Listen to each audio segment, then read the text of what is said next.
This house was a remarkable and enigmatic place, and everyone in the neighborhood avoided it, spreading eerie stories about what happened in its basement. One summer evening, a storm descended upon the town. Lightning tore through the sky, and rain pounded against the windows of the old house, creating a terrifying sound. A young man named Jake decided to investigate the legend of the house's basement. He approached the ancient wooden doors, covered in moss, and cautiously pushed them open.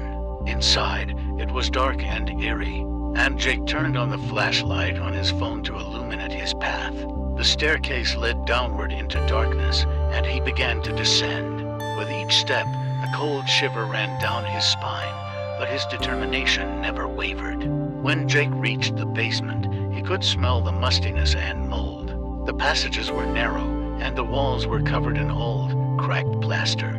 Suddenly, he heard a faint, rustling breath, and his heart raced. He bent down and peered into a dark recess. There, in the darkness, something moved. As if a lurking creature, Jake turned on the light and trembled in terror. Before him stood a figure that appeared lifeless. It was an old mannequin, splattered with blood and covered in dust.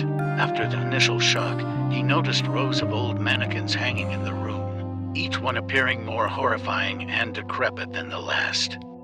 Consumed by fear, Jake attempted to escape the basement, but the door slammed shut behind him, and he found himself trapped in this nightmare. He heard footsteps and rustling in the darkness, and his flashlight flickered and began to dim. Suddenly, a shadow emerged before him, and he saw the menacing face of an old man. He was dressed in attire from the era when the house was built, and his eyes gleamed with malevolence. He raised his hands, holding a massive, rusty saw. Jake screamed, but no one heard his cries.